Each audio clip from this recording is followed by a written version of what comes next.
बातमी आहे नाशिकमधून। एका खासगी होम फायनान्स कंपनीच्या लॉकरमधून 222 खातेदारांचे दागिने गायब झाल्याचा प्रकार समोर आलाय आणि या दागिन्यांची किंमत सुमारे 5 कोटी रुपयांच्या घरात आहे।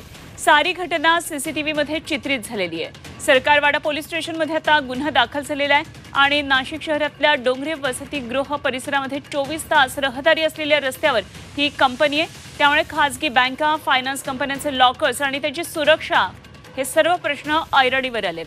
आमचे प्रतिनिधी योगेश खरे या सर्व घडामोडींवर लक्ष ठेवून अपडेट जाणून घेऊया।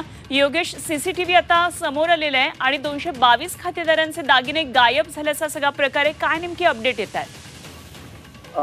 एका वित्तीय संस्थेमध्ये असलेल्या त्यांच्या सेफ मधली ही चोरी झालेली आहे। या सेफ मध्ये 222 जणांचे वेगवेगळ्या तारण ठेवलेल्या ज्या मालमत्ता होत्या त्या ठिकाणी होत्या। काही दागिने होते, तर काही कागदपत्र होती। अशा सगळ्या गोष्टी ज्या आहेत त्या अमृत नोनी गॅस्ट्रिन, अपचन, ऍसिडिटी, गॅस्ट्रबल ह्यापैकी तुम्हाला कुठलाही गॅस्ट्रिक प्रॉब्लेम झाला, उपाय एकच, अमृत नोनी गॅस्ट्रिन। या ठिकाणी चोरी करण्यात आलेल्या आहेत। 2 जणांनी मध्यरात्रीच्या सुमारास 15 मिनिटांमध्ये ही तिजोरी फोडून सर्व यातील दागिने लंपास केलेले आहेत। याचा सीसीटीव्ही पण आता समोर आलेला आहे।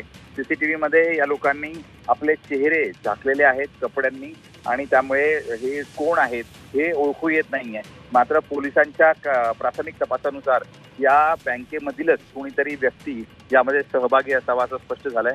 कारण ज्या काही लॉकरचे चाव्या होत्या त्या चाव्या याच बँकेमध्ये रात्री ठेवण्यात आलेल्या होत्या आणि याच चाव्यांचा वापर करून ही तिजोरी उघडण्यात आली आणि त्यातून ही चोरी करण्यात आली आहे।